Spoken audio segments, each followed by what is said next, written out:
Olá, gente. Vamos então dar continuidade aqui à nossa oficina. Agora eu vou apresentar rapidamente o nosso convidado de hoje, que é o professor Michael Cecchini. Uma das coisas que eu acho que foi interessante ontem do minicurso, dado pelo professor Marco e pelo Pedro, foi que, para que você consiga estudar essa área de mudanças climáticas, essa questão climática, é necessário um esforço multidisciplinar, né? Então, o Marco e o Pedro falaram disso, que várias áreas estão envolvidas. Então, o professor Michael, ele tem toda a formação dele na área de meteorologia. Então, ele fez a graduação aqui no IAG, da USP, no Instituto de Astronomia, Geofísica e Ciências Atmosféricas, e o mestrado e o doutorado ele fez no INPE, que é o Instituto Nacional de Pesquisas Espaciais. Então, eu acho que é legal vocês perceberem isso, né? Ao longo desse final de semana, a gente está tendo contato com pessoas de diferentes áreas. Então, tem meteorologia, tem física, vocês devem lembrar que o Pedro é de ciências moleculares, né? Hoje a gente vai ter uma atividade ainda mais baseada em química. Então, acho que isso é bem interessante para vocês verem a pluralidade que é necessária para tratar desse tema. Michael, muito obrigado por ter aceitado o nosso convite. Fica à vontade, boa palestra a todos. Beleza. Bem, muito obrigado. Bem, primeiro, vocês estão me ouvindo bem? Beleza? Então, muito obrigado pelo convite. Achei muito legal poder participar desse evento. Então, como ele falou, é uma área de mudanças climáticas é muito interdisciplinar, né? Então, para eu estudar as mudanças do clima, eu comecei estudando o que acontece dentro das nuvens. Então, microscopicamente, assim, qual que é o tamanho das gotas de nuvem, como que elas viram gotas de chuva. E daí eu fui aprendendo como que isso afeta o clima como um todo, né? Então, desde da área que a gente chama de física ou microfísica de nuvens até o clima do planeta todo, né? Então, antes de eu começar com a apresentação, eu só queria mostrar uma coisinha rapidinho. Para a gente aprender as mudanças climáticas, a gente tem que ter dois conceitos em mente que são muito importantes, né? E o efeito das nuvens no clima. Então, se a gente pensar assim no Sol aqui, o primeiro conceito importante, aqui tem o Sol e aqui tem a Terra, né? Vou fazer de verde. Não está em escala, hein? A primeira coisa mais importante é, o Sol emite radiação, que é a luz que a gente enxerga, e essa luz tem uma frequência, acho que vocês estavam vendo exercício de frequência hoje, né? Agora mesmo, né? Ela tem uma certa frequência, lá, uma onda eletromagnética, né? Que ela tem uma certa frequência, um Fzinho assim, né? Só que a Terra também está emitindo ondas o tempo inteiro, igual ao Sol. Só que a Terra, a diferença é que o Sol está emitindo com 6.000 graus de temperatura e a Terra tem em torno, na média, né? Está em torno, hoje em dia, de uns 17, 18 graus na média de todo o planeta, né? Então, o que acontece é que a Terra também emite para o espaço uma onda, ela perde calor por essa onda, assim como o Sol perde calor por esta ondinha aqui. A diferença é que essa radiação que a Terra emite, ela é muito diferente do que a que o Sol emite. E a diferença é nessa frequência aqui. Tá? Então, sei lá, o F1zinho aqui do Sol e F2 da Terra. Tá? A onda que a Terra emite, ela é muito menor frequência do que a onda que o Sol emite. Tá? Isso vai explicar muitas coisas para a gente, por que uma onda passa pela atmosfera, pelo ar, né, e outra não.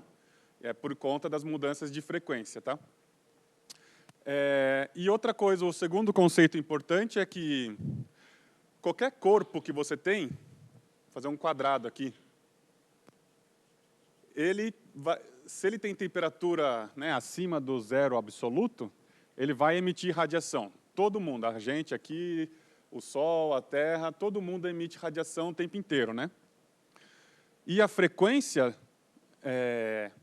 a intensidade dessa radiação e a frequência depende da temperatura. Então, por isso que o Sol ele é mais quente, então ele emite uma onda que tem mais intensidade e maior frequência. A Terra tem uma temperatura menor, emite uma onda menos intensa e com menor frequência. Tá? Então, vocês podem ver isso. Se você tem uma panela quente, assim, você não precisa nem colocar a mão em cima, onde tem o vapor. Se você põe a mão do lado, você já começa a sentir o calor ali, né?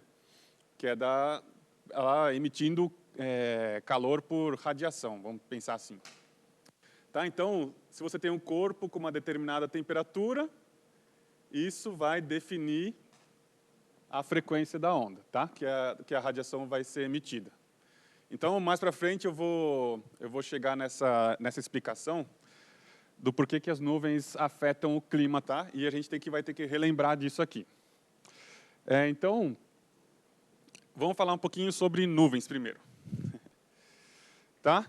Então, essa aqui é uma foto por satélite do planeta inteiro, né? Pelo menos de metade do planeta, né? Que a gente vê aqui a América do Sul e a América do Norte.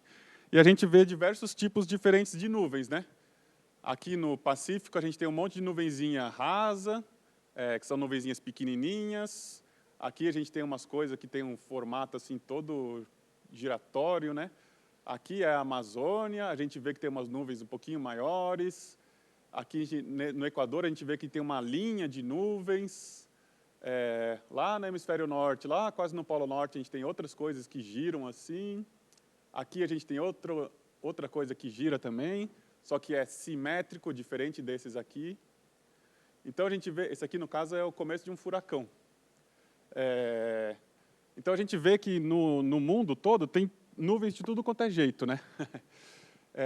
E a nossa missão é tentar explicar como que elas se formam e, né, o que elas fazem com o clima. Então, por que tem, né, esse tipo de nuvem aqui, nessa região específica? Por que tem essa linha de nuvens nessa outra região? Por que parece mais pipocadas assim na Amazônia e aqui no oceano, né? E essas nuvens que giram aqui no Atlântico Sul. Tá? Então, o principal culpado é o Sol. Então, o Sol, digamos assim, é a fonte de todas as nuvens. Por quê? Você tem a superfície da Terra aqui. Esse meu desenho vai estar muito bonito, vocês vão ver. A gente tem o Sol, e o Sol emite a radiação que eu falei, né? Aí o que acontece? Você gera calor aqui perto da superfície. E por que o Sol não esquenta o ar quando a radiação está passando, né? Porque a gente pode pensar que ao redor da Terra tem a atmosfera, que é o ar. Então tem uma camada assim, que é bem mais fina relativamente do que isso, tá? Você pensa numa bola de futebol, a atmosfera da grossura de uma folha de sulfite. Então essa é a proporção. Essa onda aqui, como ela tem frequência alta, ela não interage muito com o ar aqui e ela esquenta a superfície direto. Igual uma panela que você esquenta de baixo para cima. E aí esse calor aí vai acumular. Né? Conforme, durante o dia, o calor do Sol vem, acumula, acumula, acumula, e isso para a atmosfera é um problema. Né? Isso está gerando um imbalanço de energia. Tem muita energia aqui perto do chão e tem quase nada aqui em cima. Então, a atmosfera vai agir para reduzir essas diferenças, vai começar a ter alguma mistura no ar. E como que faz essa mistura? Né? Você pode ou com o vento, você pode levar esse acúmulo de energia horizontalmente, fazer ele se espalhar assim, você diminui o acúmulo porque ele espalhou, ou você joga para cima. De alguma forma, o calor que está acumulado na superfície vai subir para cima, tá? Ou então, você esquenta o chão e joga essa energia lá para o interior da Terra. Tá? Então, são essas as opções que, digamos assim, a Terra tem para lidar quando tem um acúmulo de energia por causa do Sol. E outra coisa você pode utilizar essa energia para transformar ela numa energia de outro tipo. Então, quando você esquenta, se tem água na superfície, ela vai evaporar. Então, para evaporar, ela vai consumir essa energia. Então, para se transformar do estado líquido para o gasoso. Então, ela também pode consumir essa energia. Então, o que uma nuvem faz? ela vai pegar essa energia primeiro, vai ter um acúmulo de energia aqui, vai ficar mais quente o ar aqui. Se o ar está mais quente, ele fica menos denso. Então, menos denso quer dizer que o ar que está em volta vai querer ocupar aquele espaço. É como se tivesse um buraco ali, então o ar naturalmente vai convergir para aquela região. Como tem a superfície no chão, o ar não pode ir para baixo, então vai para cima. Só que, ao mesmo tempo que o ar vai para cima, ele está evaporando. Então, o vapor de água, a umidade, está sendo levada para cima. E o que acontece quando a gente sobe, né? Para quem já foi para a montanha, sabe. Você sobe, sobe, sobe, vai ficando cada vez mais frio, né?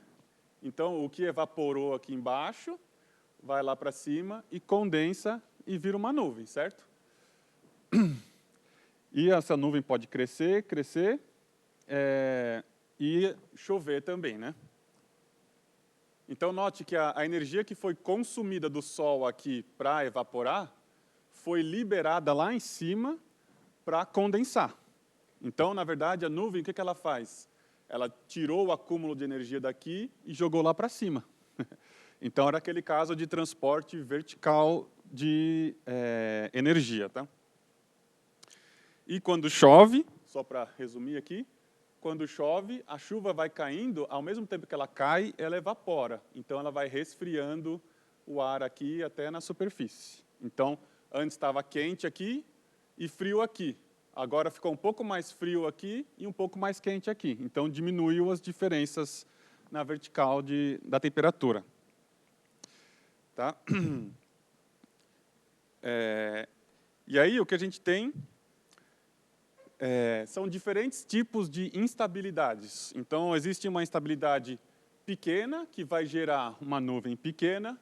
Existem instabilidades maiores que vão gerar nuvens maiores. Por exemplo, aqui, essa é uma região de águas muito quentes, né? Então, o acúmulo não está num ponto só, como numa nuvem aqui da Amazônia. O acúmulo de energia está espalhado por tudo ali. O oceano é muito quente, ele precisa se livrar daquele calor. E a forma com que ele faz isso é gerando, né, os furacões.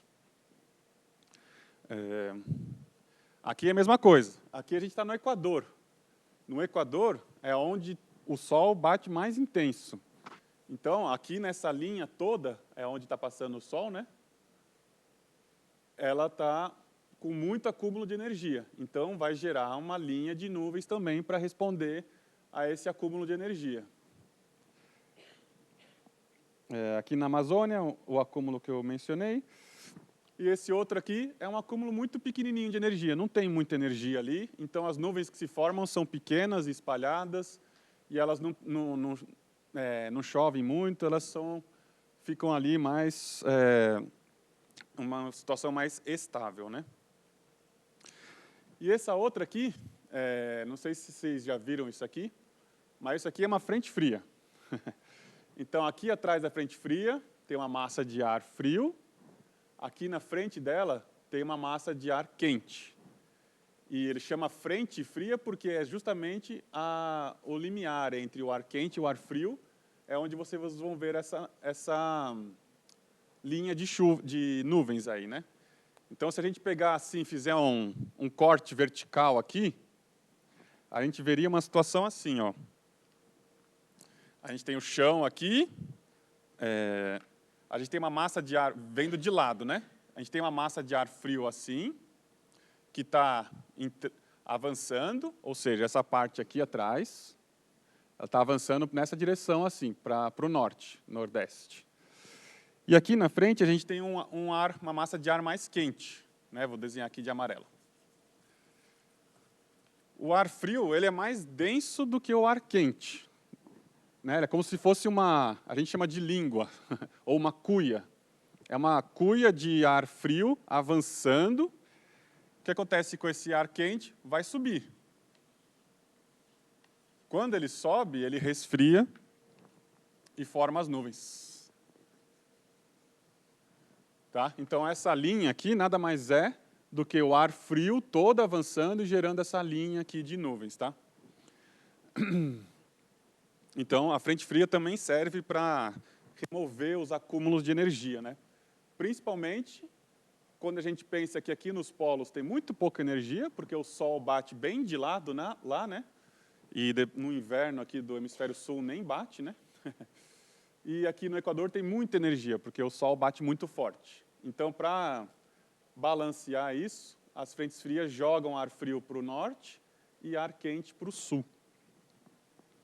Então, diferentes, né, sistemas são formados para resolver cada tipo de problema que a gente tem, né, em termos de energia na Terra. Beleza? Então, vamos falar sobre as nuvens em si, né? A gente viu que tem várias nuvens de vários tamanhos diferentes, né? Algumas grandes, outras menores, umas mais ou menos. Então, a gente tem a escala que a gente chama de macroescala, ou escala sinótica. É essa escala que fala de todas essas nuvens grandes, assim, né? Sistemas de nuvens grandes, né? Frentes frias, furacões, esses padrões de larga escala, assim. E o oposto é como esses três casos aí. No oposto, a gente tem a microescala, que é onde eu me especializei, né? A gente fala de uma nuvem pequenininha e o que acontece dentro dela. Então, 1 quilômetro mais ou menos, ou menos do que isso, alguns metros, até centímetros, são coisas que acontecem nessa escala. Isso aqui, só para vocês terem uma noção, são basicamente fotos de gotas de nuvem, que é tirada com um avião, que passa dentro da nuvem com podemos entender como uma câmera, e ele tira foto das nuvens para a gente saber o tamanho. Então, existem gotas grandes, gotas pequenas, e quanto maior a gota, mais chance ela tem de cair e virar chuva. E no meio das duas, a gente tem a escala do meio, que a gente chama de mesoescala, ou seja, meso significa meio. Então, são sistemas de nuvens, ó, que são grandes, mas não tanto. Tá vendo? Aqui é o Rio Grande do Sul. Então, são nuvens que pode ocupar um estado inteiro do Brasil, mas, ao mesmo tempo, não são tão grandes que nem as frentes frias ou os furacões. Eu só vou mostrar um pouquinho de exemplos de cada um. Esse aqui é um furacão visto da estação espacial. Então, tá vendo esse azulzinho aqui, bem fininho? O nosso céu é azul, né? Visto de fora, ele também é. Porque o oxigênio, né, e o nitrogênio, eles desviam a luz azul do Sol para todos os lados. Então, a gente vê o céu como azul. Então, tá vendo como é bem fininho assim em relação ao planeta? O ar aqui, a atmosfera da gente é muito fininha. E a gente vê o monstrão aí, o furacão, tem o olho do furacão, onde quase não tem nuvens. Em volta dele tem umas nuvens muito grandes, depois tem uma parte com menos nuvens, depois tem outra parte com nuvens grandes também. Onde tem essa textura assim, é onde tem nuvem crescendo, né, surgindo. Esse é um exemplo de uma imagem de satélite. Está vendo que a imagem vai ficando mais clara? É porque está ficando de dia, né? Começa com as luzes noturnas lá das cidades. Aqui está de noite. E o furacão está andando. Ele gira aqui no sentido anti-horário, lá no hemisfério norte. E ele vai entrando lá. Essa aqui é a costa leste dos Estados Unidos. E ele vai avançando, né? Então, coisas que duram muito tempo, né? Esses aqui são nuvens que acontecem lá no sul do Brasil, norte da Argentina, que elas são grandes o suficiente. Aqui é uma imagem de satélite, onde está mais roxo e mais branco, onde a nuvem é mais alta, onde está mais aqui amarelo e vermelho, é onde a nuvem está mais baixa. Tá? Então, esses aqui são os que causam granizo e raios, né? Não sei se vocês já ouviram falar que o Brasil é o lugar onde cai mais raio do mundo. Então, esses aí são um dos grandes responsáveis. Tá? E isso aqui é nos Estados Unidos, visto de baixo. Essas nuvens são tão grandes que elas têm um giro também. Dá para que, se você fizer uma animação assim, você consegue ver as nuvens girando por baixo, né? E aqui o que a gente está vendo é a chuva, essa parte zona aqui. E muitas vezes embaixo dessas nuvens tem tornados, tá? Nesse caso aqui acho que não se formou. Tá? Então, tornado é uma coisa relativamente pequena, que fica embaixo da nuvem, entre o chão e a nuvem. E furacão é uma coisa gigantesca que fica lá no oceano, né? Tá?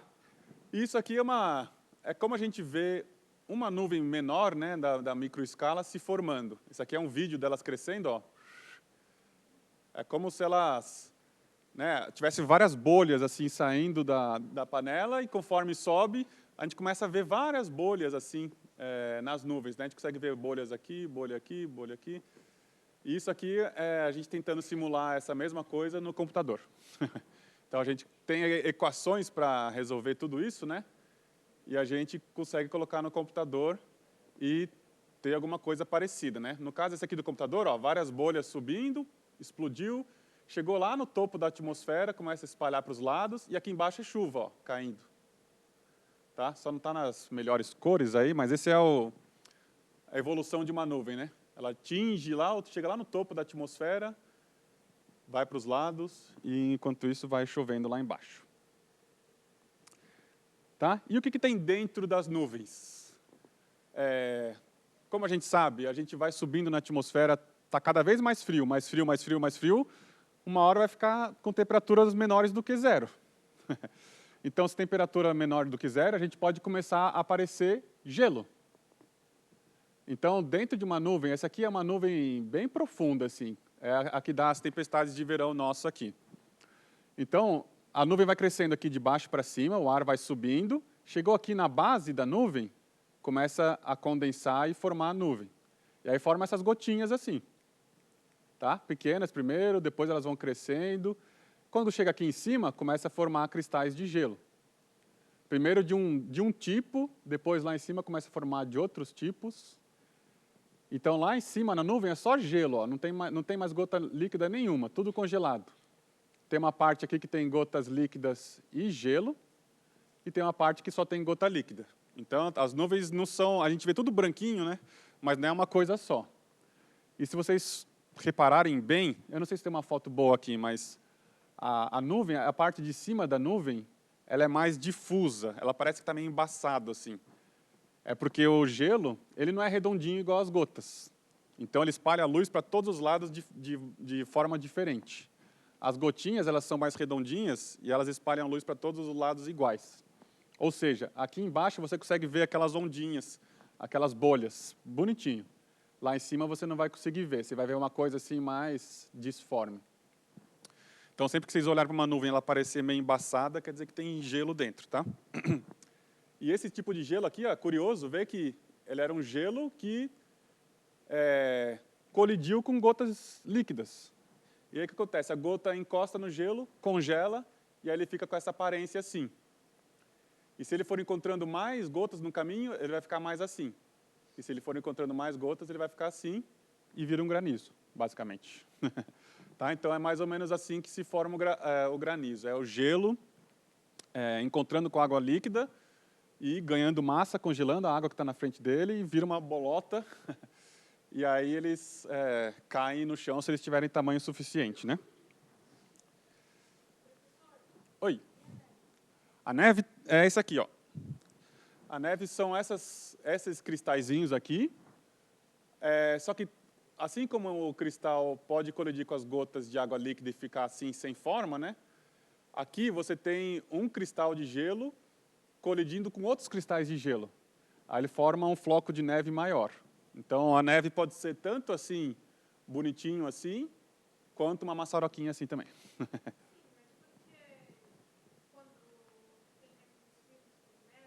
Uhum. Isso. Depende do tipo de nuvem. Quando você tem... como que eu posso explicar? Imagina assim, ó. Se aqui embaixo já está abaixo de zero, é um lugar muito frio já. Então, toda a nuvem vai estar com temperaturas abaixo de zero, certo? Então, vai ser difícil você ter gotas líquidas lá. Se você não tem gotas líquidas, você não pode fazer isso aqui, isso, virar isso, virar isso. Porque ela precisa ter gotas líquidas e gelo participando junto. Se você tem só gelo, você só vai ter essas coisas aqui. Então, o que for cair, vai ser isso. Aí é neve. Se você tem gelo e água líquida, você pode ter granizo. Você precisa ter os dois. Então, regiões mais quentes é mais fácil para ter granizo. Regiões frias é mais para neve.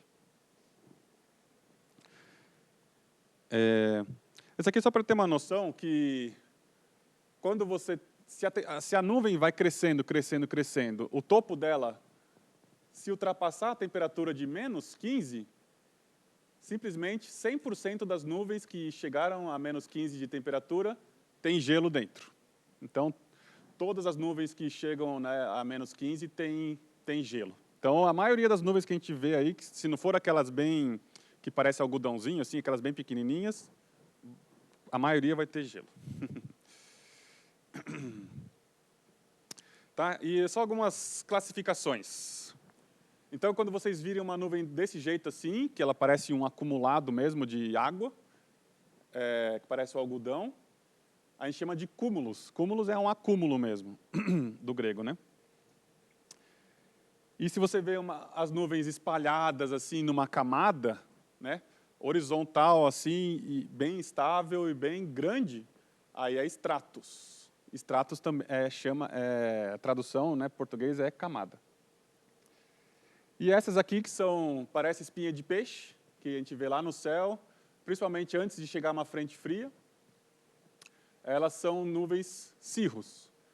Isso aqui, tá vendo que é bem difuso? Isso aqui são nuvens de gelo. Elas ficam lá no alto, não chove, não faz nada, é só partículas de gelo. São bem fininhas essas nuvens. Tá? E se a nuvem tem chuva, a gente coloca nimbus no final do nome. Nimbus significa chuva do grego. Então, cumulonimbus é uma nuvem que é acumuladinho e que chove. Se eu tenho também outras combinações nos nomes, né? Se eu tenho uma nuvem que é uma camada e no meio da camada tem uns acúmulos, eu chamo de stratocúmulos. Se eu tenho aquelas nuvens lá em cima de gelo, que elas estão acumuladas em bolinhas, aí são cirrocúmulos. Eu não vou ficar muito tempo nisso, eu só queria apresentar esses nomes para vocês, tá? Então, basicamente, a gente tem 10 tipos de nuvens. São os grandes tipos de nuvens, né? Tem as nuvens que ocorrem aqui é mais perto, aqui é a superfície, né? E tem umas nuvens que acontecem aqui, mais próximo da gente. Tem umas nuvens que acontecem lá para 5, 6, 7 quilômetros de altura, são as nuvens médias. E tem as nuvens altas, que é tudo gelo, lá para cima de 8 quilômetros de altura. E tem a nuvem que pode começar aqui embaixo e chegar até lá em cima. Esse tipo de nuvem a gente fala que é uma nuvem profunda. Né? Não é que ela está indo para o fundo, né? Ela está indo para o fundo da atmosfera, para cima. Tá? Então, a gente tem 10 tipos. As cirros que eu falei, se as cirros estiverem em camadas, tem cirrostratus, se estiverem em bolinhas, é cirrocúmulos. A gente tem as altostratus, alto é quando está alto mesmo, mas é na atmosfera média. Se estiver em bolinhas, altocúmulos ou altostratus. E aqui é stratocúmulos, acúmulos. E aqui é stratus, que também, quando você vê uma neblina, quer dizer que está dentro de uma nuvem stratus. E aqui tem uma stratus que chove bastante, então ela chama nimbo, que é de chuva, stratus, que é de camada. Tá? Esse aqui eu vou passar adiante. E como é que se forma essa chuva de verão que a gente conhece tão bem, né? Elas não aparecem do nada assim, né? Elas começam como uma nuvem bem pequenininha. A gente chama ela de cumulus humilis, que ela é bem pequenininha, por enquanto não causa nada. Agora está indo. Depois ela cresce e vira uma cumulus medíocris. Não é que ela é medíocre, é porque ela é medíocre, é de média. Então ela tem um tamanho médio. Depois ela vira o estágio que a gente chama de couve-flor, que tem todas aquelas bolhas, a gente vê um monte de bolha aqui, né? Uma aqui, uma aqui, uma aqui, um monte de bolha que a gente consegue ver, mas ela chama congestos, cúmulos congestos. E depois vira cumulonimbus. Então lembra naquele desenho do computador lá, a nuvem simulada no computador, que a nuvem é crescendo e uma hora ela fazia assim, né? Ela espalhava lá em cima. Então, é isso que a gente vê nas nuvens de verdade. A nuvem cresceu aqui de baixo para cima, ó, aqui tem bastante chuva. Essa é uma cumulonimbus. Ela cresceu, cresceu, cresceu, chegou lá no topo da atmosfera, basicamente, ela não consegue subir mais, então ela vai para os lados. E é por isso que essa nuvem também ela é chamada de bigorna. Ela tem um formato de bigorna, aqui assim em cima.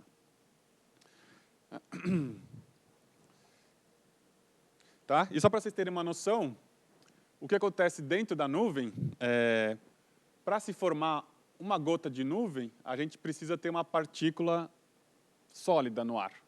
Então aqui, pensa assim uma partículazinha de poluição, por exemplo. Essa partículazinha de poluição se você pegar uma régua, você tem lá os centímetros, né, um centímetro. Aí dentro do centímetro você tem divisão em 10, né, milímetros. Se você pegar 1 milímetro, você divide em 1000 vezes. Então, uma coisinha aqui, assim, é o que a gente chama de micron. Aí você divide mais 10 vezes isso, você chega no tamanho da partícula. Tá? Então, por isso que a gente não enxerga. São as partículas de poluição, se a gente enxergasse elas, eu não ia ver vocês não iam me ver. Porque existem a cada centímetro cúbico, assim, um quadradinho de 1 centímetro, tem mais ou menos 1000 dessas aqui. Tá? Aí, em volta dela, você condensa o vapor de água, ele vira água líquida em volta dela. Se essa partícula não existisse, não ia ter nuvem, porque o vapor de água não vira água líquida assim do nada, ele precisa ter alguma coisa para encostar. Aí essa gota de nuvem é mais ou menos 100 vezes maior do que essa partícula. Aí ela cresce, vira uma gotona de nuvem grande, aí começa a virar uma gota de garoa e, de repente, uma gota de chuva aqui embaixo. Nem cabe aqui, né? Isso está em escala. Então, ela partiu de 10 mil vezes menor do que 1 milímetro e ela partiu para 1000 vezes maior do que 1 milímetro. Então, é um crescimento assim gigantesco que a gente tem desde a partícula até formar a chuva. Tá? E quando vocês olham para uma nuvem, a gente viu que as nuvens crescem, mas também tem uma parte que elas se formam desse jeito assim, né? Você acumulou calor aqui embaixo, aí o ar começa a subir. Mas espera aí, se tem ar subindo, uma hora, por consequência, vai ter que ter um ar descendo. Aí esse ar desce pelo outro lado da nuvem.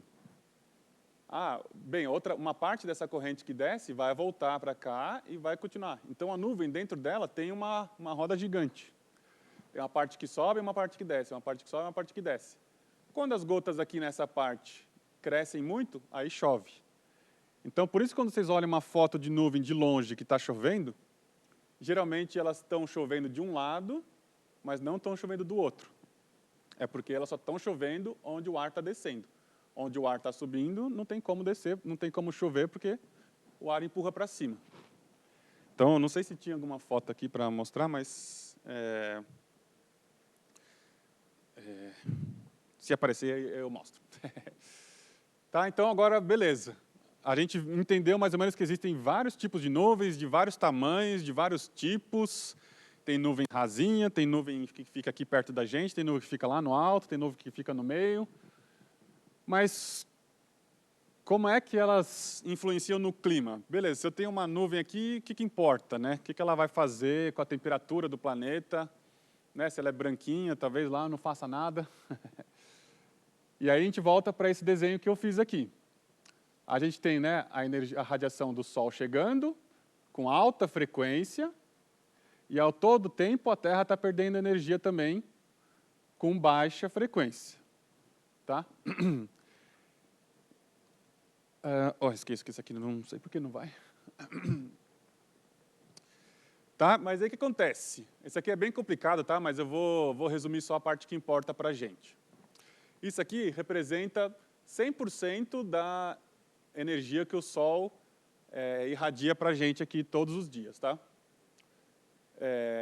E aí, se tem uma nuvem, ela vai pegar 23% dessa radiação, dessa energia, e vai jogar de volta para a atmosfera. Porque ela é branca, se a gente enxerga a nuvem como branca, quer dizer que ela reflete todas as cores que o Sol emite para a gente, ela reflete de volta para todos os lados. Então, vem aqui, ela reflete para a gente, para aqui e para baixo, para a gente enxergar ela também. Mas, na média, 23% da radiação do Sol é refletida pelas nuvens. Então, só nisso, ela já tirou 23% do calor que podia chegar aqui. Tá? Então, as nuvens têm esse efeito de resfriar o clima, porque elas são brancas, refletem muito, então essa energia não chega no chão. Outros 7% é refletida pela superfície. Então, se tem neve no chão, reflete bastante, né, a radiação do Sol. Se tem grama ou o que for, tudo reflete um pouco, pelo menos, de radiação. Então, somando os 7% com 23%, 30% da energia do Sol nem chega aqui para esquentar a gente, ela já é mandada de volta. Tá? Aí, beleza, a energia do Sol esquenta o planeta, e aí o planeta esquenta, então ele vai jogar a energia de volta com outra frequência. E essa energia que tem outra frequência, aí ela é absorvida pelas nuvens. Porque as nuvens refletem essa aqui, desviam a radiação do Sol, mas elas absorvem a radiação que vem da Terra. E quando elas absorvem, elas jogam essa radiação para todos os lados de novo, elas reemitem. Então, inclusive para baixo. Então, assim, a energia que a Terra queria perder, se tem uma nuvem aqui em cima, mais ou menos metade dessa energia que a Terra ia perder volta para a Terra. Então, ao mesmo tempo que a nuvem esfria o planeta, porque ela não deixa a luz do Sol chegar, ela faz basicamente sombra aqui para a gente, né? Ela também não deixa a energia da Terra escapar. Então, ela tem esses dois lados, né? Ela joga para os dois lados. Ela está esquentando e está esfriando o planeta a todo momento. Tá bom? Então, esse é o, digamos assim, o papel duplo das nuvens. E a gente precisa saber qual que ganha, né? Se resfria ou se esquenta. Né? Já dando um spoilerzão, a gente sabe que elas tendem a resfriar mais o planeta do que aquecer, tá? E isso também vai depender do tipo de nuvem, mas isso, por enquanto, não vem ao caso. E o que é aquecimento global, né? Por que né, a atmosfera, aqui a superfície, está ficando mais quente do que era no passado? Então, eu falei, tem a energia do Sol chegando, tem uma parte que é refletida pela atmosfera e pelas nuvens, tem uma parte que é refletida pela superfície, a outra parte aquece aqui, então, e é reemitida com outra frequência. Só que daí, além das nuvens, existem outros gases que absorvem essa radiação aqui da Terra e não absorvem essa. Ou seja, a gente sabe que o gás carbônico, né, é o principal. Você tem gás carbônico aqui na atmosfera. Então, a luz do Sol que chega, ele não interage nada com ela. Então, ela não esquenta o ar, não esquenta o gás carbônico, não faz nada. Porque ela tem uma frequência muito alta e então não interage com as moléculas. Quando ela está voltando com uma frequência menor, aí sim ela interage com as moléculas de gás carbônico. Aí o gás carbônico absorve essa energia e joga ela de volta, uma parte para baixo, uma parte para cima. Então, se a gente aumenta a quantidade de gás carbônico na atmosfera, essa setinha para baixo vai aumentar. Quanto mais gás carbônico a gente tiver, mais energia volta para a Terra e menos energia sai da Terra. Então, acaba aquecendo mais ainda o chão. E o chão esquenta mais ainda o ar. Então, basicamente, o efeito estufa tem esse nome que vem das estufas mesmo. Que a estufa é onde você coloca as plantas e você coloca, por exemplo, vidro em volta. Vidro é a mesma coisa. A gente consegue ver através do vidro porque ele não barra a luz do Sol, mas ele barra a luz dos corpos que estão irradiando luz no infravermelho lá dentro. Que as plantas, a terra que estão lá dentro, joga esse infravermelho, o infravermelho bate no vidro e volta para a estufa. Então, é por isso que a gente tem esse nome, né? Como se tivesse um grande vidro aqui em cima, assim. E aqui vem uma figura um pouco mais complexa, tá? Mas eu vou com calma aqui. É, Então, a gente tem um termo que chama, está em inglês aqui, mas em português a gente fala feedback também, né? O que é o feedback? A gente já é um dado que a temperatura média do planeta está ficando maior. Então, antigamente, quando eu fazia graduação, a gente falava de 15 graus. Aqui, hoje já está em 17, mais ou menos, né? Até chegando em 18, se não me engano.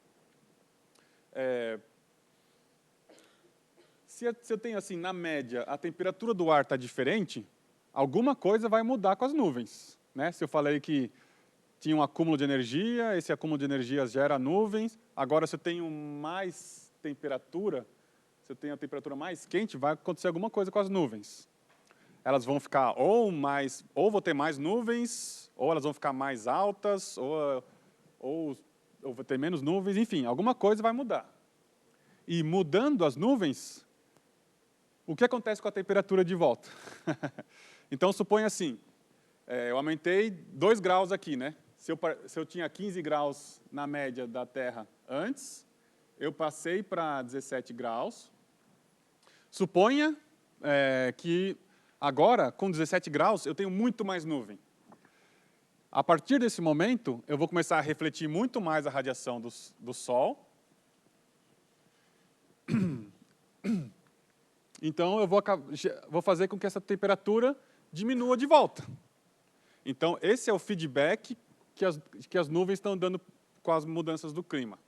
Tá? Então, aumentou a temperatura, mudou a quantidade de nuvem, mudou o tipo de nuvens, assim mudou quanta radiação que elas refletem, e aí deu um feedback que a temperatura voltou para cá. Então, esse é o feedback que a gente fala, né? Então, e pode acontecer o contrário também. Suponha que agora que eu mudei de 15 graus para 17 graus, e aí, por algum motivo, agora eu tenho muito menos nuvens. Aí a gente vai refletir menos radiação para o espaço, e vai acontecer que a gente vai acabar esquentando mais ainda. Então, eu vou passar aqui por uns, sei lá, 18 graus. Tá? Então, o feedback nesse caso é positivo e o feedback nesse caso aqui é negativo. Dá para entender? Esse conceito assim é um pouquinho mais chato, né? É uma coisa que muda, altera as nuvens e as nuvens alteram de volta o clima, né? E esse gráfico ele é bem difícil de entender, mas ele diz isso. Então, aqui no X aqui é a latitude. Então, aqui é o polo sul, aqui é o polo norte. E aqui a gente está simulando um mundo que tem aqueles 2 graus a mais, vamos supor, né? E como é que as nuvens vão responder esses 2 graus a mais? Elas vão esfriar, responder com um resfriamento, girando aquela setinha de volta, ou elas vão responder com um feedback positivo, fazer com que a temperatura fique mais quente ainda. Tá?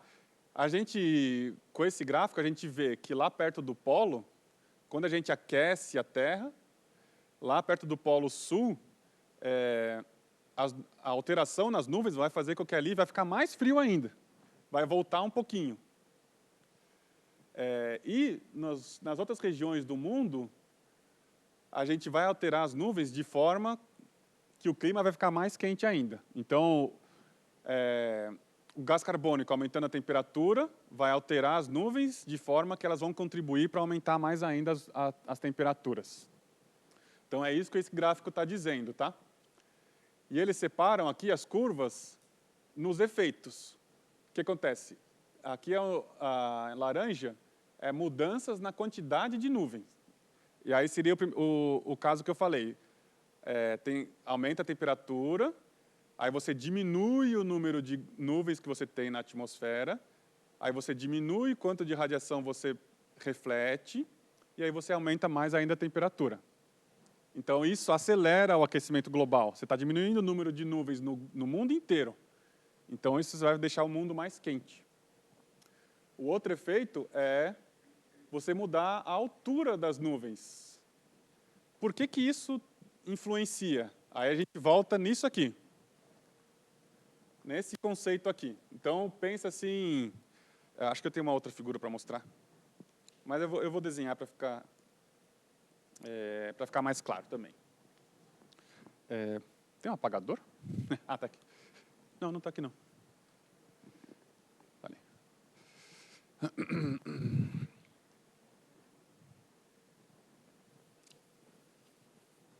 Tá, ó, esse desenho está mostrando aquelas nuvens, né, que chegam lá no topo e vão para os lados, né?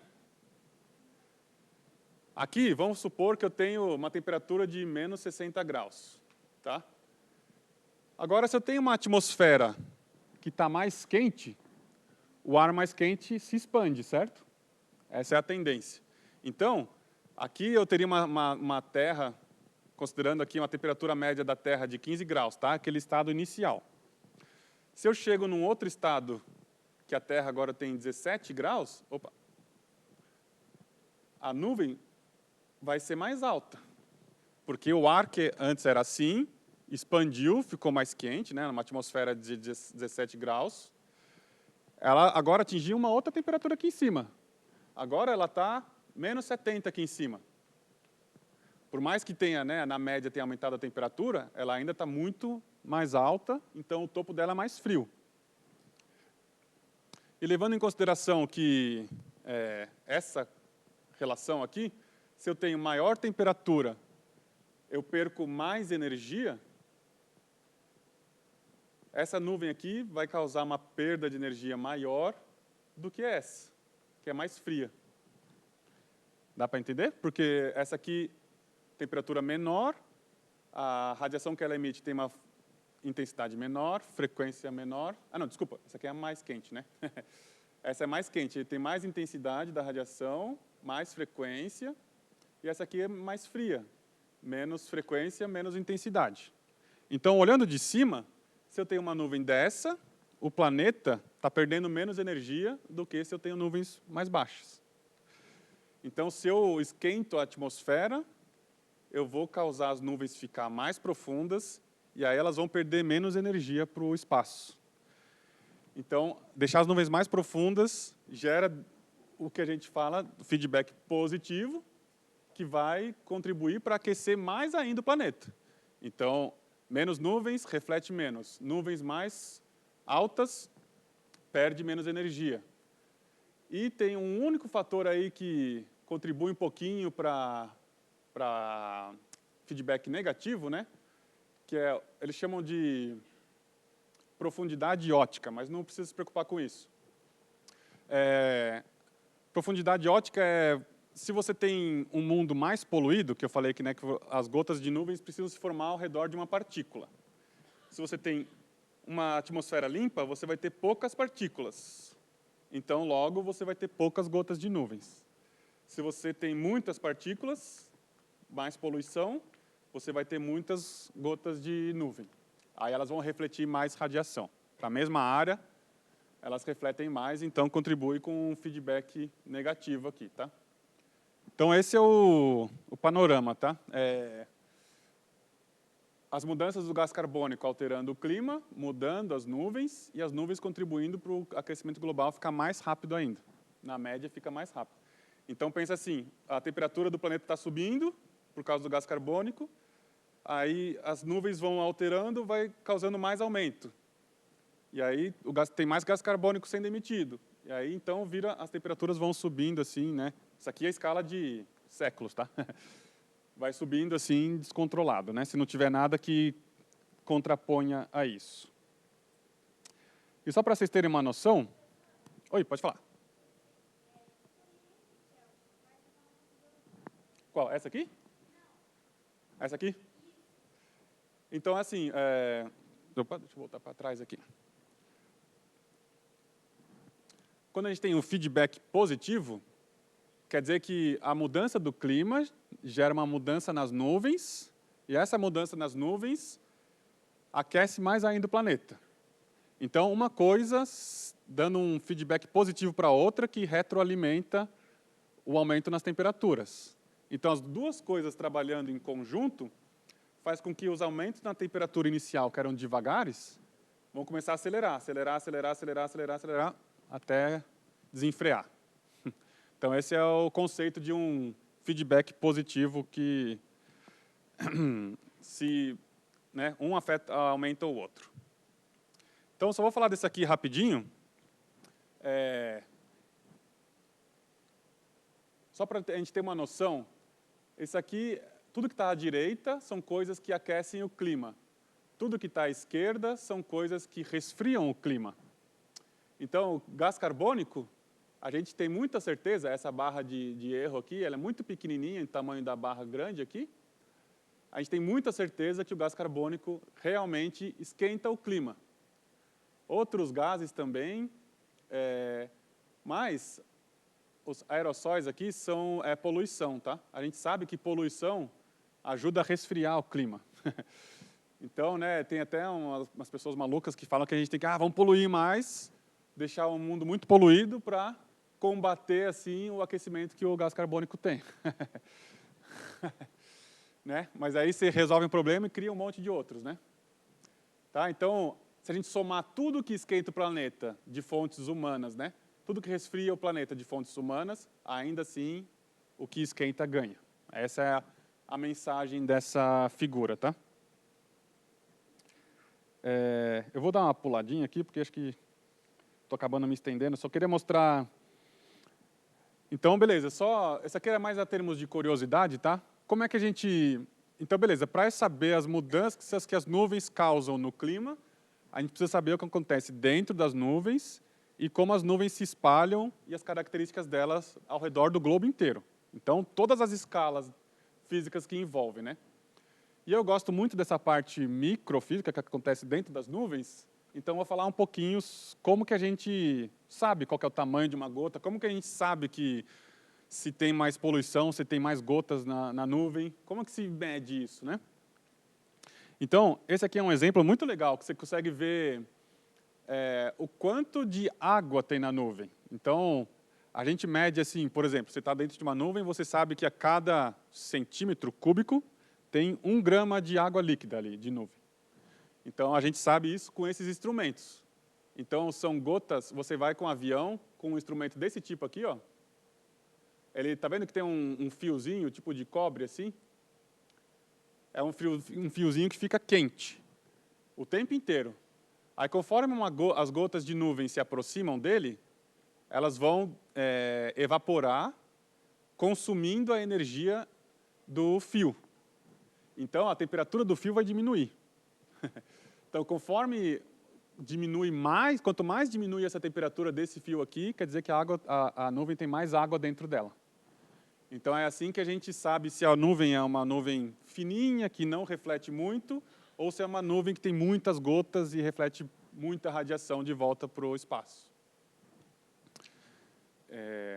Esses são outros tipos de instrumentos, Aquelas fotos que eu mostrei para você de gotas de nuvens foi medida com um desses, tá vendo? Aqui tem um laser entre essas duas, tem um laser aqui que emite daqui de cima para baixo, e as gotas passam aqui no meio, e essa câmera aqui observa a sombra. Por isso que as gotas naquela fotinho azul lá, ela é meio escura.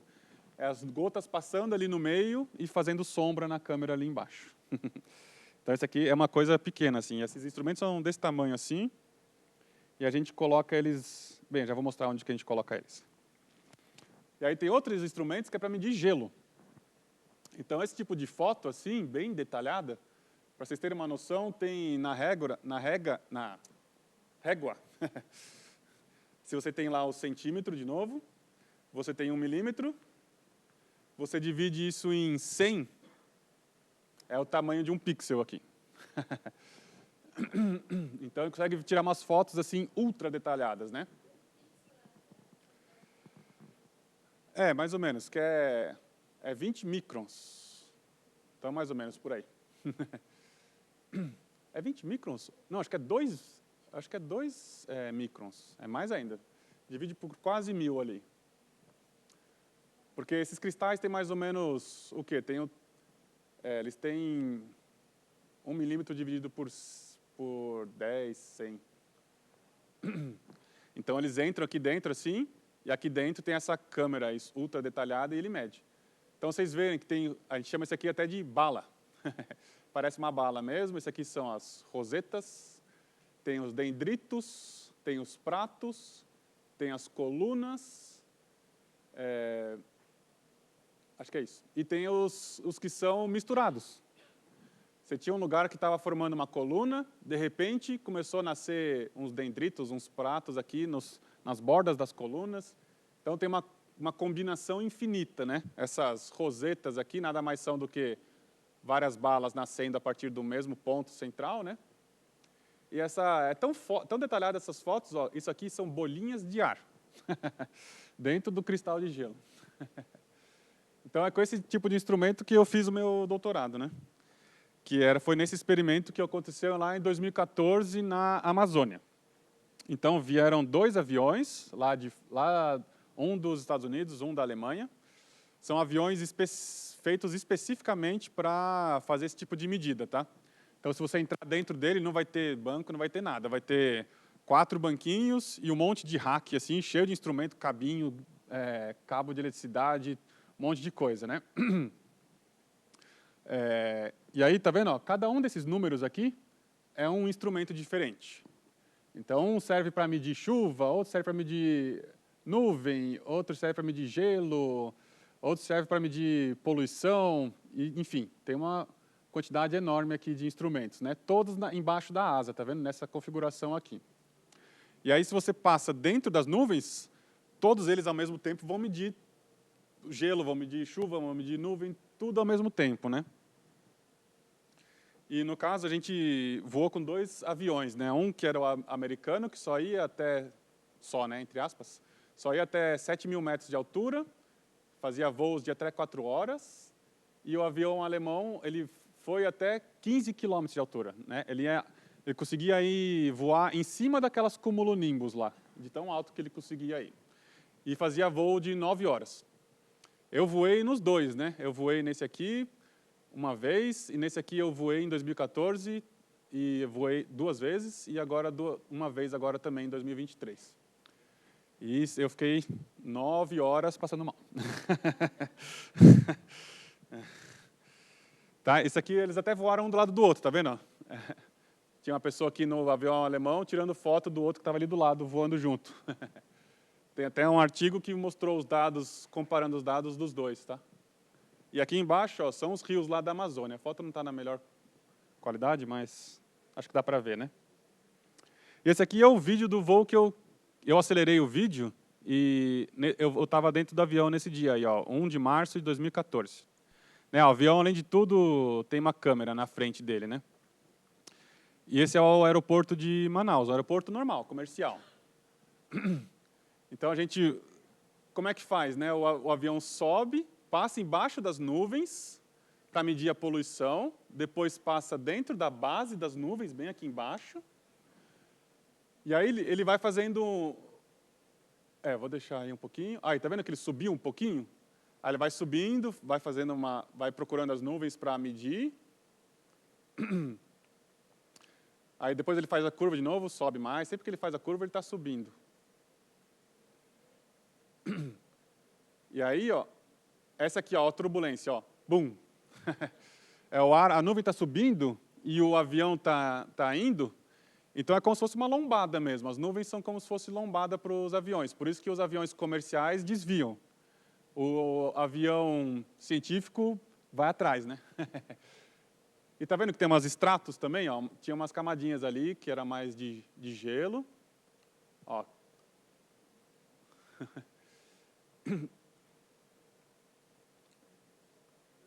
Oi.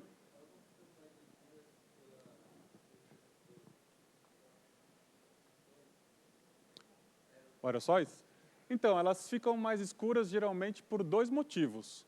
Um é puramente geométrico, que se a nuvem está entre você e o Sol, você vai ver a sombra dela, basicamente. Então, ela fica mais escura. E se for uma nuvem com um pouquinho de água, assim, ela vai deixar passar o Sol, então ela vai parecer mais clara. Se é uma nuvem bem carregada, aí ela vai parecer mais escura. Então, tem essa combinação aí. Pode falar.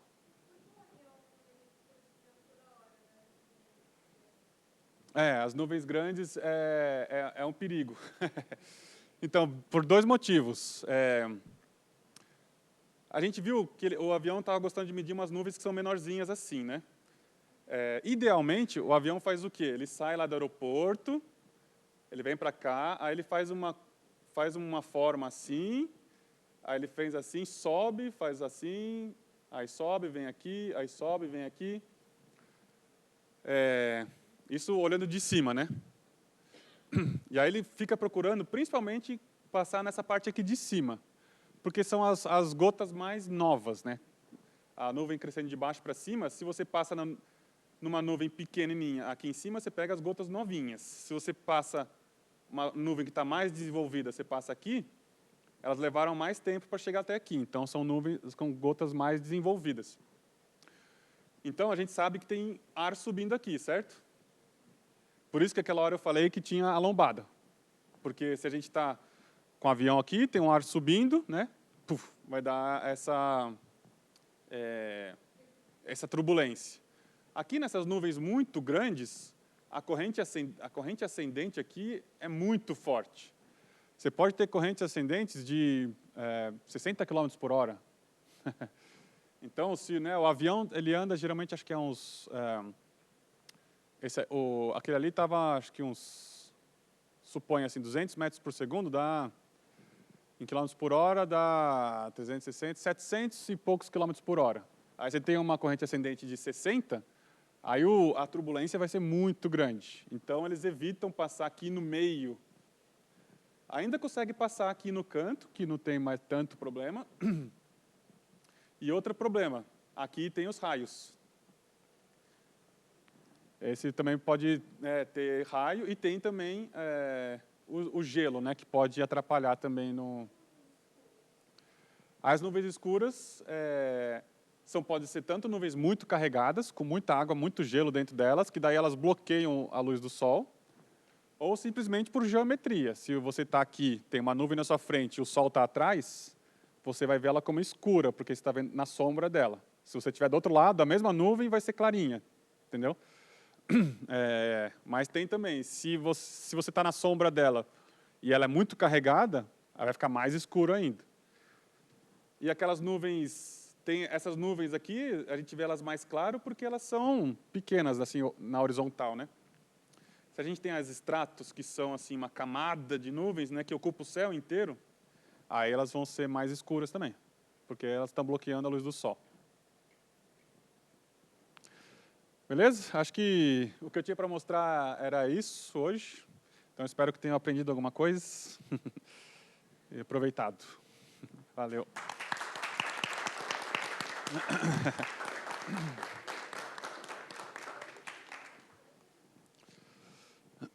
Bom, pessoal, a gente tem tempos aí, um bom tempo para perguntas, caso alguém queira fazer. Gostaria de começar. Eu tenho várias perguntas, adorei, aliás, Micael, obrigado. Obrigado. Deixa eu começar então, talvez eu quebre o gelo. Você falou sobre essas nuvens, as mais profundas, né? E, obviamente, elas não se formam em qualquer lugar. Assim, quais são as condições, mais ou menos, assim, que elas precisam para ser formadas? Isso, boa. A gente precisa ter um mecanismo que levante o ar muito fortemente. Então, um deles, aqui, principalmente para a gente aqui, é o acúmulo de energia solar aqui na superfície muito forte. Então, por isso que a gente vê mais no verão. Se aqui o acúmulo é muito grande, aqui fica muito quente comparado com aqui. Então, vai ter uma tendência de gerar movimentos nesse sentido mais fortes. Sendo mais forte, a nuvem consegue ficar mais profunda. Basicamente, essa é um dos jeitos, né? Outro jeito é a frente fria. Quando ela chega, ela tem uma altura grande. Aí entra num conceito um pouquinho mais complexo, mas é assim. Aqui, se a gente tem esse tipo de situação, a gente está numa instabilidade absoluta. Então, só o calor já é o suficiente para formar uma nuvem.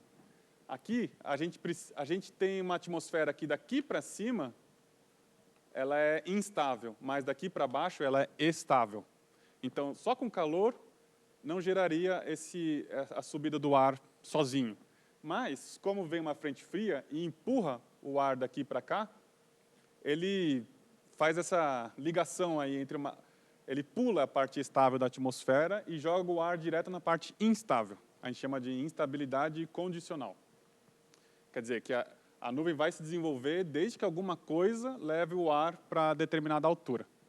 Então, nesse caso aqui, numa frente fria, é o equivalente a um acúmulo muito grande de energia, só que não é térmico, é mecânico mesmo, hein? Joga para cima. Então, eu diria que é alguma coisa que leve o ar para cima muito forte. Essa é o que gera nuvens profundas. Então,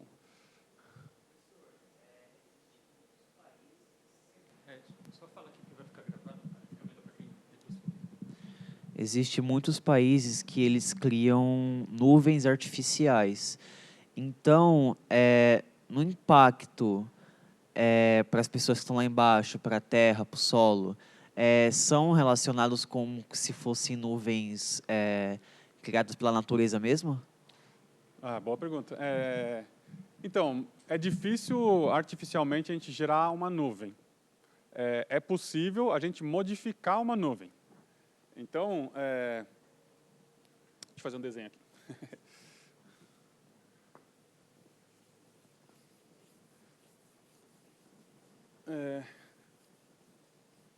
Acho que eu posso voltar num desenho aqui. Que é o desenho da cumulonimbus lá. Aqui. O que a gente pode fazer? Uma coisa muito eficiente, acho que dessa questão de mudar as nuvens, o mais eficiente é evitar queda de granizo. Como que se faz isso? Então, você tem a nuvem... Você tem uma nuvem como essa, suponha, vai? Né, que ela tem gotas líquidas aqui embaixo, tem uma parte aqui que tem cristais de gelo misturado, né, com gotas líquidas, e tem uma parte aqui com cristais de gelo somente. Né? E aí, o que a gente precisa para ter o granizo? A gente precisa que o gelo comece a coletar um monte de água líquida, né? Fica assim, depois fica assim, depois fica assim, né? Então, você passa com um avião aqui perto, você joga um monte de poluição, que acho que é um iodeto de... Sei lá, esqueci o nome. É algum composto lá que você consegue gerar um monte de partículas. E aí, gerando um monte de partículas, o que você faz? Você vai formar gotas de nuvem cada vez menores. Por quê? A quantidade de vapor de água é a mesma. Se você tem 100 gotas para formar com uma determinada quantidade de vapor, você vai formar gotas relativamente grandes. Se você tem 2.000 partículas para formar com a mesma quantidade de vapor, você vai formar muito mais gotas, então elas vão ter um tamanho muito menor. Tendo um tamanho muito menor, esse processo aqui vai ser muito menos eficiente, porque elas têm pouca massa, elas vão fazer os cristais ficarem mais assim, mas não vão chegar nisso aqui. Então, vai diminuir drasticamente assim, a queda de granizo. Então, isso é uma coisa que o que a gente vê na literatura que é mais eficiente. Você pode fazer isso tanto para tentar impedir granizo, quanto para tentar impedir chuva mesmo. Se as gotas são menores, elas vão ter mais dificuldade de vencer a barreira aerodinâmica do ar e cair. Então, mas ainda assim, mesmo hoje em dia, é muito difícil de se provar que isso funciona. Por quê? Bem, você tinha a nuvem, você jogou lá as partículas dentro, não caiu granizo. Mas quem garante que já não ia cair granizo de qualquer forma, né? É muito difícil a gente saber se foi o seu efeito na nuvem que impediu o granizo ou se ela já não ia chover granizo de qualquer forma. Tem uma pergunta, Giovanni? Não? Tem aqui na frente.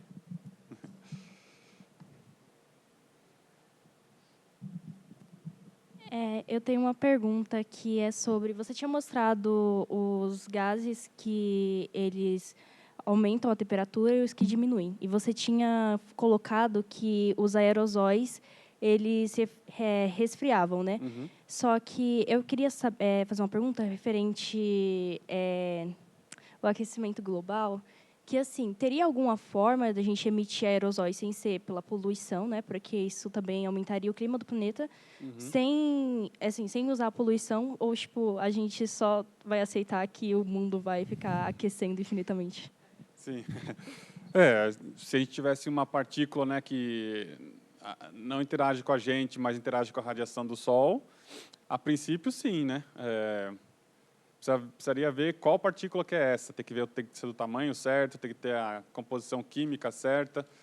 Mas, assim, eu vi uma palestra sobre essas coisas que a gente fala assim, se a gente pudesse colocar um monte de espelho lá em cima da atmosfera para refletir a luz do Sol, ou se a gente pudesse emitir aerossóis para refletir a luz do Sol.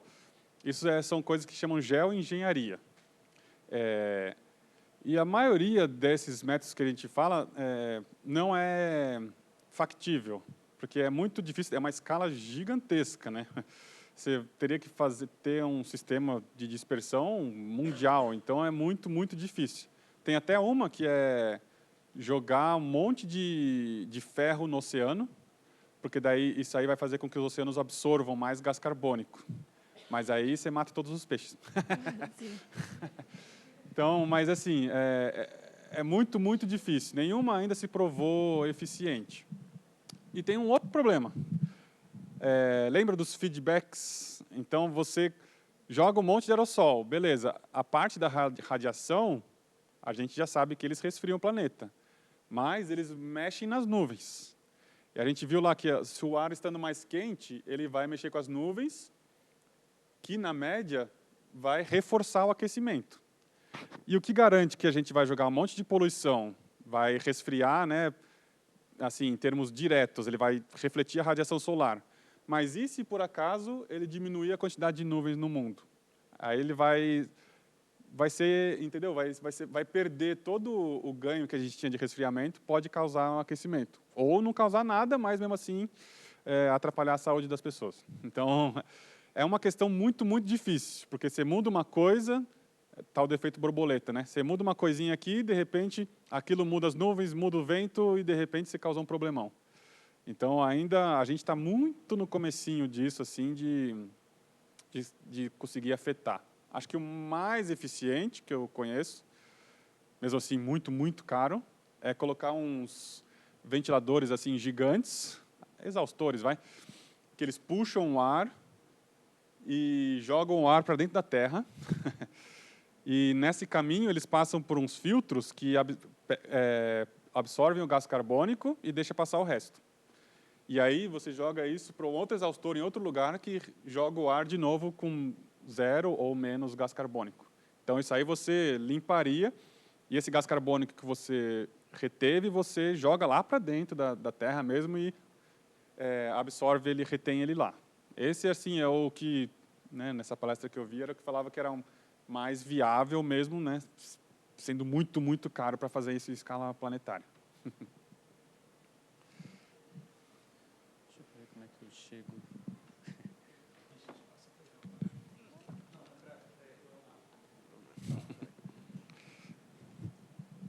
Professor, no questão do assunto de nuvens, né? É um conteúdo totalmente resolvido ou tem algumas questões algumas perguntas, né, que não tem resposta ainda, tipo teorias? Muitas e muitas e muitas. É o que Quais me mantém seriam empregado. Tipo, quais seriam, tipo, as principais, assim? Então, mais- deixa eu ver se eu... Cadê aquela foto? Era aqui? Essa aqui. Então, eu diria que assim, uma das principais questões não resolvidas é o que a gente chama da interação dos aerossóis, da poluição, com as nuvens, que era o que eu estava falando agora. A gente não sabe, está vendo que aqui a barra azul, ela tem mais ou menos o tamanho dessa barrinha preta.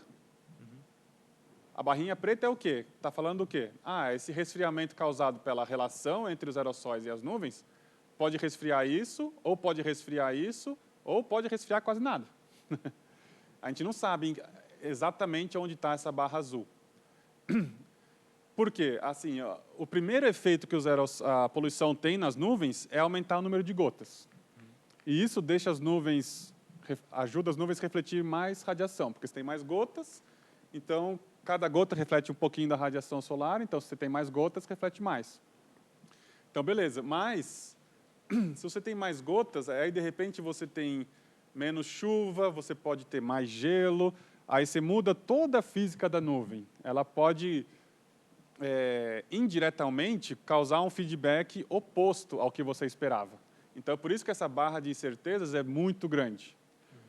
Porque, eu vou dar um exemplo, se você tem uma nuvem, você tem uma região que tem bastante acúmulo de calor, então você tem condições de ter essas nuvens muito profundas.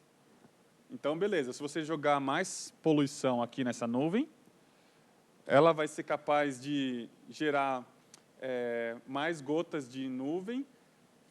Como elas são menores, essa nuvem vai demorar um pouquinho para chover. Então, ela vai formar mais gelo, essa nuvem vai ficar no ar mais tempo, porque se as gotas estão pequenas e não estão chovendo, o jeito que a gente dissipa a nuvem é de baixo para cima também. Essas gotas estão ficando grandes o suficientes para cair e ir para a superfície, então a nuvem vai desaparecendo de baixo para cima. Então, se você tem muitas gotas pequenas, elas vão demorar mais para chover, então a nuvem vai se dissipando devagarzinho, assim. Então, ela ficou mais tempo no ar, refletiu mais, e beleza. Então, isso aqui, você gerou mais poluição, então você ajudou a nuvem a resfriar o planeta. Mas no oceano que eu falei, que tem um monte de... No Oceano Pacífico, no Atlântico, que você tem um monte de nuvenzinha pequenininha assim. O que os aerossóis fazem lá? Você gera mais gotinhas menores, e essas gotinhas menores, elas evaporam mais fácil. Então, você acelera essas nuvens, a dissipação dessas nuvens. Elas se formam e logo evaporam. Então, no oceano, naquelas nuvens, se a nuvem é pequena, ela tende a desaparecer. Se a nuvem é grande, ela tende a ficar mais refletiva.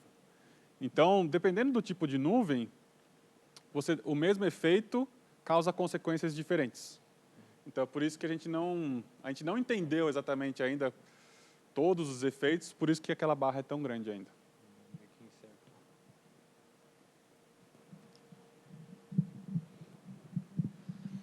Professor, eu sei que o fato da atmosfera da Terra ser feita pela maior parte de oxigênio e nitrogênio afeta diretamente no processo em que as nuvens elas são feitas. E a gente tem, por exemplo, a lua de Saturno, Titã, que é feita de nitrogênio e metano. E a gente sabe que lá ocorre tipo chuva de ácido. O que muda no processo de que evapora a água para as nuvens e das nuvens ocorre esse tipo de chuva? Boa. Bem, Comparando com a Terra. Eu não sei nada, nada fora da Terra, eu não sei muito bem, tá?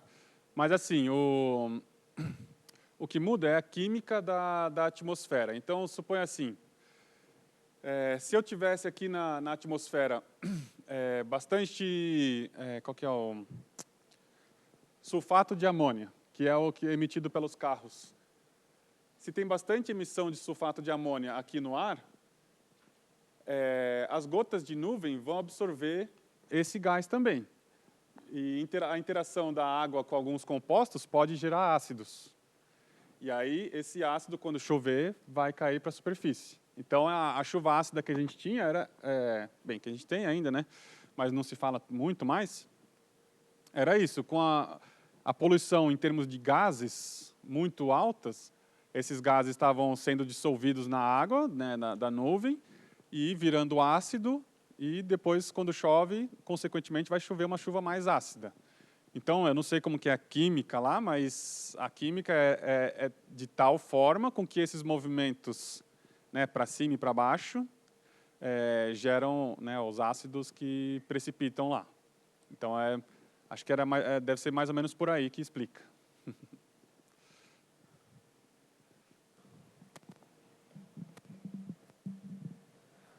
Professor, uma dúvida que eu tive, você mostrou uma simulação de uma nuvem ela se formando. Uhum. Eu já ouvi falar que, tipo, para fazer simulação de fluido e gases é algo bem complexo, equação de Navier-Stokes e tal. Mas uma dúvida, com a tecnologia que a gente tem hoje, se você falar que, tipo, tal região tem X e vai receber X watts de energia do Sol, você consegue tipo desenvolver, então, essa região vai formar uma nuvem que vai formar uma nuvem, um furacão ou algo desse tipo para fazer essa análise. Já é possível com a tecnologia atual? Sim, sim. A gente tem modelos de todos esses. Eu não mostrei gráfico aqui, eu acho, disso, mas esses modelos de clima, eles representam o mundo inteiro. Então, você não inicia ele você não fala para ele assim, a temperatura está nesse tanto, me diga como que é a temperatura no futuro. Você inicia ele assim, fala assim, a atmosfera tem essa composição, o planeta tem esse tamanho, a luz do sol que entra tem essa configuração, esses watts por metro quadrado, e é assim. E tem isso aqui de continente, tem isso aqui de oceano, nessa distribuição, e aí você roda as Navier-Stokes para frente. Vai rodando, rodando, rodando, rodando, e aí, uma hora isso vai entrar num equilíbrio, então você consegue representar assim, através apenas das equações físicas, você vai começar a ver aqueles padrões de nuvens que estão girando, de nuvens que são menores, você vai começar a ver isso no seu modelo, porque as equações físicas vão responder mais ou menos da mesma forma, né, aos estímulos do Sol. Aí a diferença fica assim, o quão preciso você quer ser. Então, modelos de clima, eles têm um pixel da Terra, é mais ou menos, pelo menos 50 quilômetros por 50 quilômetros. Tá? Então, né, basicamente, se você está na costa, lá em Santos, ele não sabe se você está no mar ou se está na terra. Mas é tudo uma coisa só, né? Então, você vai ver assim, tudo meio... você não vai simular as nuvens direto, você não vai ver o tamanho da gota nem nada. Você vai falar assim, essa nuvem causa tal efeito nesse pixel. Então, esses modelos, o que deixa eles muito caros computacionalmente é o número de pixels que você tem. Então, suponha assim, o mundo todo em 50 por 50 quilômetros, você vai ter um monte de pixel na horizontal e, além disso, você vai ter pixel na vertical. Você precisa falar o que é a superfície, o que tem acima da superfície e assim por diante. Ou você pode fazer outro tipo de modelo, que é aquele da nuvem, que eu estou fazendo simulações de 50 metros por 50 metros. Então, eu consigo simular uma nuvem por vez, que nem aquela que apareceu ali, só que eu não consigo representar o mundo inteiro. Eu estou fazendo para uma área de 50... A minha área inteira é 50 km por 50 km, com pixels de 50 metros. Então, eu consigo falar assim, eu consigo ver muito bem a física das nuvens individuais, como uma nuvem interage com a outra, mas eu não consigo falar nada sobre o clima. Para você ter uma noção, eu coloco o modelo para rodar num dia, ele demora uns 3, 4 dias para me dar o resultado eu estou simulando de manhã até de noite, um dia só, assim, 18 horas, começa às 6 da manhã, vai até meia-noite. 18 horas demora 4, 5 dias para eu ter o resultado. Então, esses modelos de clima que roda para 100 anos para o futuro, também eles têm menos pixels, né, mas eles demoram muito tempo para rodar. Então, é por isso que precisa de supercomputadores aí gigantescos, né?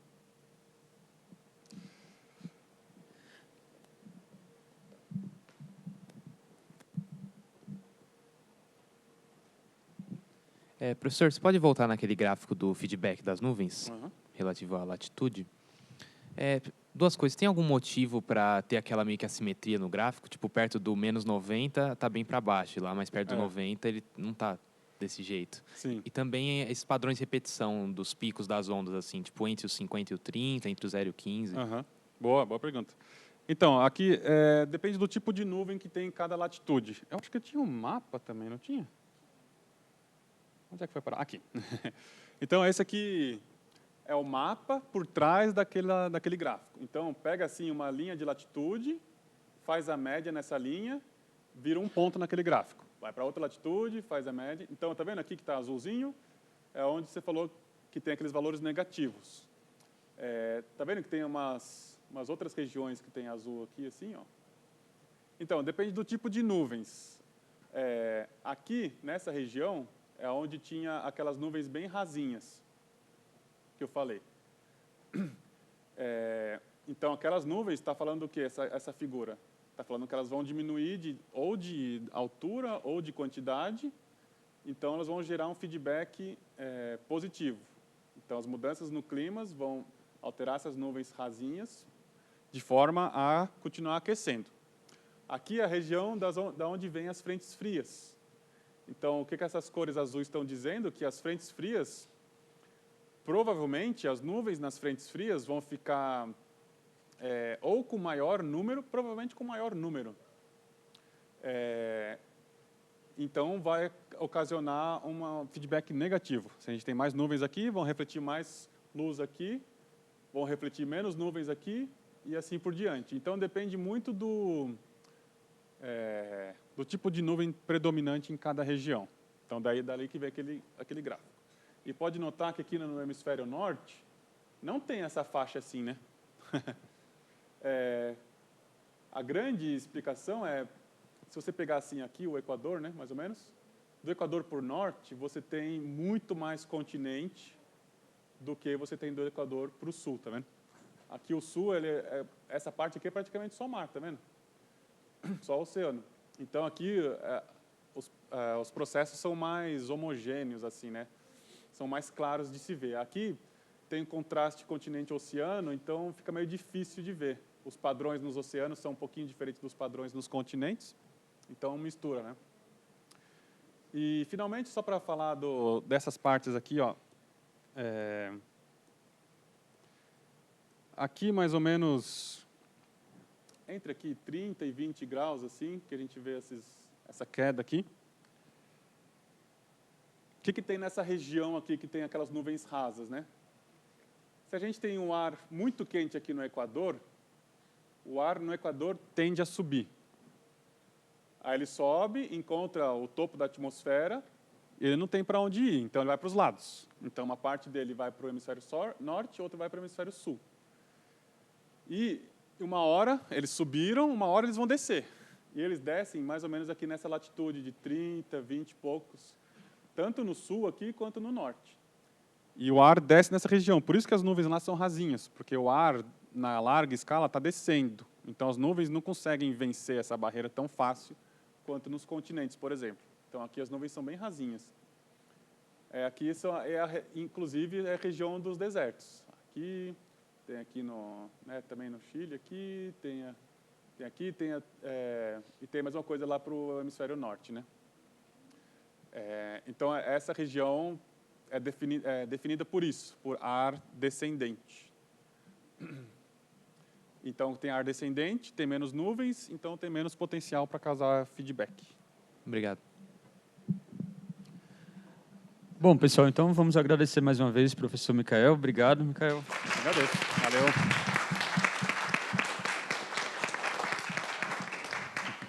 Vamos então para o almoço. Lembrando que a gente volta lá no primeiro andar, agora 1h05. Voltamos 2h15, tá bom? 2h15 lá no primeiro andar para a gente fazer as duas atividades finais. Até daqui a pouco.